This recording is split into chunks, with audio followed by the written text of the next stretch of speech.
Hello, this is Jay Mitchell, and we are back with another episode of the Libertarian Uncensored podcast, going over all the posts on Libertarian Uncensored subreddit. Let's get right into it. So first we have, remember, if you feel entitled to the labor of others, you're only just indirectly advocating for slavery, and that's a tweet that I made, and I posted that, and that was me quote tweeting some guy, disability age should be free. What the fuck do you mean? My glasses are free 70. I can't see. Bitch, you're extorting me. And I said in my response to that, life is unfair and sometimes you just have to cope with it unless you want everyone to starve under communism/socialism again. And that's my thoughts on that issue.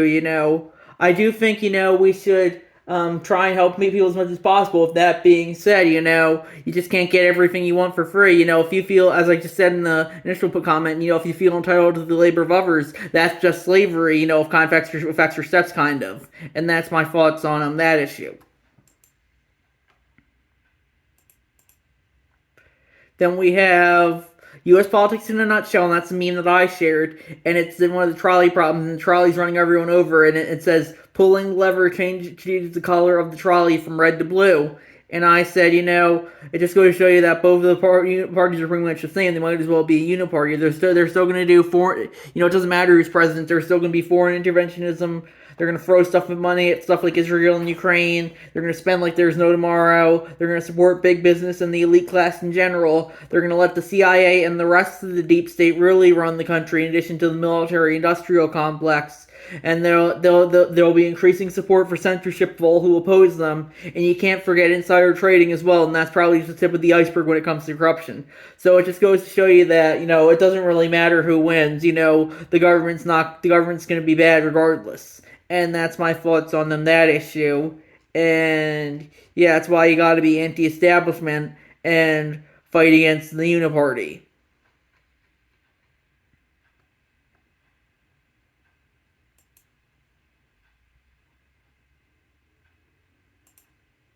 Then we have Oregon lawmakers passed bill to recriminalize drug possession from NY Post, and I posted that, and I said, safetyism wins out over freedom again. I personally don't think you should be just doing drugs all day, but if you want to do that and that's your decision to do that, I think you should be able to.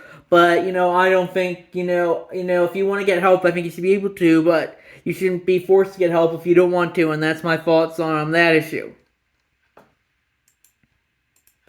Then we have Haley takes the victory in DC GOP primary from the Hill, and I posted that, and I said, I wouldn't be surprised this is the only contest she wins. So hopefully, I don't really like Haley, but I don't really care for Trump either, but I definitely think Trump's probably going to be the nominee at this point, especially since we'll get to, the Supreme Court just had their ruling yesterday about that. Then we have Bober crime family from Donald Key, and that's a crossword from the White People Twitter subreddit. It's a tweet from Carlos Turnbull, who tweeted in 2019, Jason Bober had no income in 2020 after Lauren was elected. He was hired by Terra Energy Partners and paid an annual fee of $460,000. Terra has a heavy presence in Lauren Bobert's district. What can we expect? When can we expect a congressional investigation into this matter? And I guess I would agree with that. It just goes to show you that they're all really corrupt, and it doesn't really matter what party they're a member of. That's why we gotta get rid of. That's why I think government's really just nothing but grift, and that's why we gotta eliminate government and just let everyone govern themselves. And that's my thought on that issue. Then we have I missed the original meaning of woke from Captain GL6. And it's a comic. He says, "Honey, can you check the baby see if he's sleeping?" And he goes check the baby, and he says, "We're manifestations of the universe experiencing itself." And the guy says, "Nope, he's woke AF." And they have another thing. And it says, "Why doesn't Batman kill his villains? Because Blackgate and Arkham are for-profit prisons. He's protecting his investments. Stay woke." And I guess I would agree with that. The thing is, if you're woke, I think, you should be able to be woke. But that being said, if you want other people to call you out on it, that's their freedom of speech to do so. I definitely think, you're seeing this woke, this idea of almost like politics like religion. And I definitely think that the woke is definitely kind of a manifestation of that. They think it's almost like a religion to enforce these progressive values on people, and that's my thoughts on that issue. Then we have Google's AI literally removing Palestinians from their vocabulary, and that was a post from Humanitas Anti-Odium, and that's a cross-post from the Late Stage Capitalism subreddit.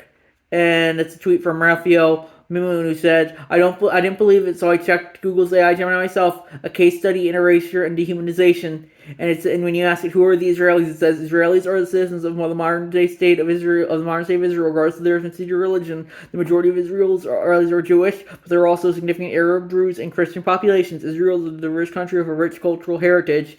And when you ask it, who are the Palestinians, it says, if you'd like up-to-date information, try using Google search. And I guess that just goes to show you how that's why I'm personally not too into AI, because it's just going to be used by the elites to enforce their agenda. A lot of people, as we didn't talk about in the previous episode, would complain about the Google Gemini being too woke, and to use the parlance of our times. But in this episode, we're seeing that it can be seen as overly regressive as well. That's why I think we need to support. We need to take a stand against AI, and yeah, that's my thoughts on that issue. But that being said, I think if you want to use AI, I mean, you should be able to. I don't think it should be overly regulated by the government, just like everything else.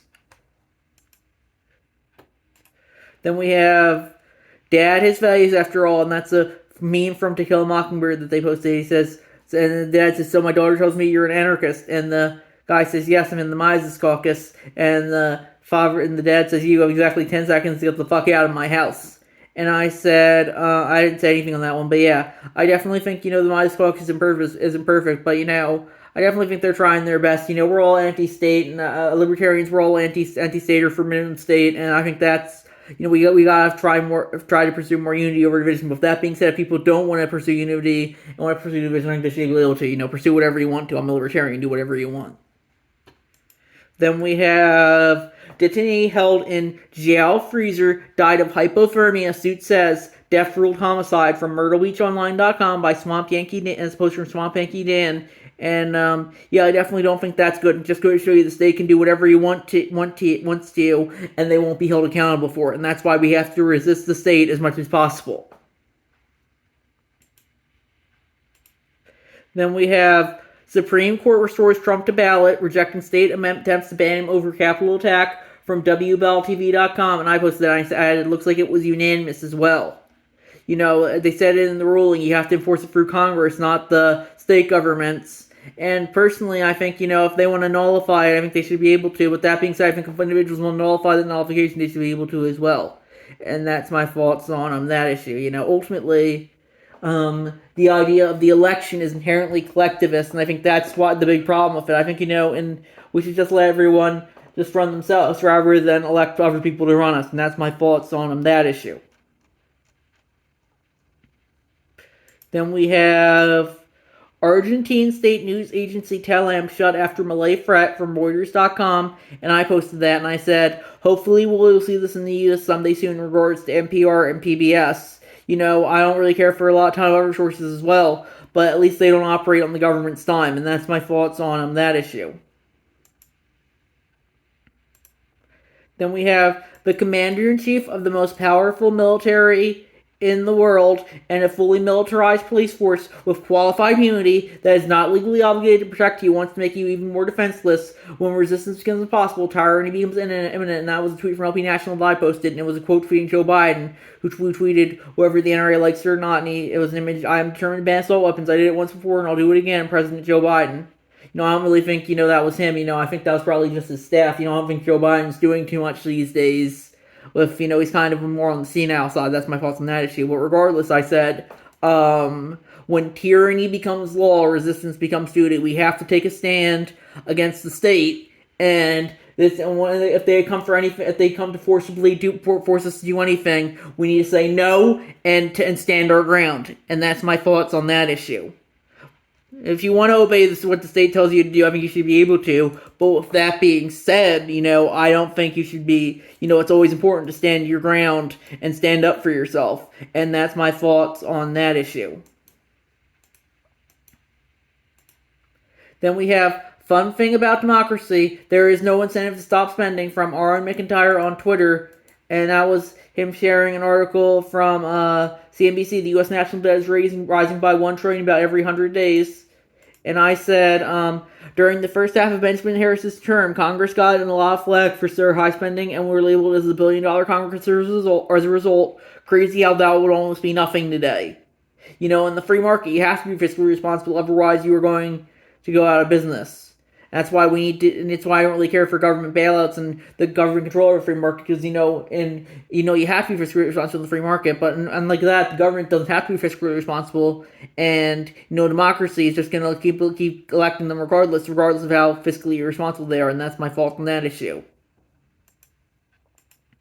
Then we have antitrust investigation of healthcare giant United Health, that's from Clorox, and that's an archive link from the Wall Street Journal. And I personally don't think government authoritarianism is the way to combat corporate authoritarianism. With that being said, I think it should be the people's duty to regulate the free market rather than the government. And that's my faults on that issue. I don't care for these monopolies, but the people need to take a stand against monopoly, not the state. The people need to rely on themselves. They just can't rely on the state for everything, and that's my fault on that issue. Then we have price fixing is still price fixing from FTC.gov by Clorox. And I personally don't care for the FTC. I think we should abolish the FTC. But with that being said, I don't think we should be supporting price fixing either. If you don't like price fixing, you're free to take a stand against it. But with that being said, ultimately, private companies, that if they have the force to do that, they should be able to do that. And if you think that's unjust, you have every right to make your voice heard and take a stand against it. And that's my faults on that issue. You got to combat corporate authoritarianism as well as state authoritarianism. And that's my fault there. Then we have what will Javier Milei mean for people who use drugs in Argentina, from filtermag.org by Zorkmed123. And I definitely do think, if people want to do drugs, I like what Javier Milei says in this comment from Walk of My Life. They said, if you want to commit suicide, I have no problem with that, but if you don't ask me to pay the bill, if you're not going to take responsibility for your decisions, it seems unfair to me. And I would agree with that. Ultimately, people should be able to do whatever they want, I think. But if I don't really care for it, if you just want to run on the street on drugs all day, I don't think you should do that. But ultimately, as long as I'm not forced to interact with you or support you in any way, I don't think I should be I don't think I should be forced to do that. And that's my thoughts on that issue. And I think we're going to wrap it up there. I'll see if there's anything new. Looks like there isn't. So I'll see you guys in this episode. Bye.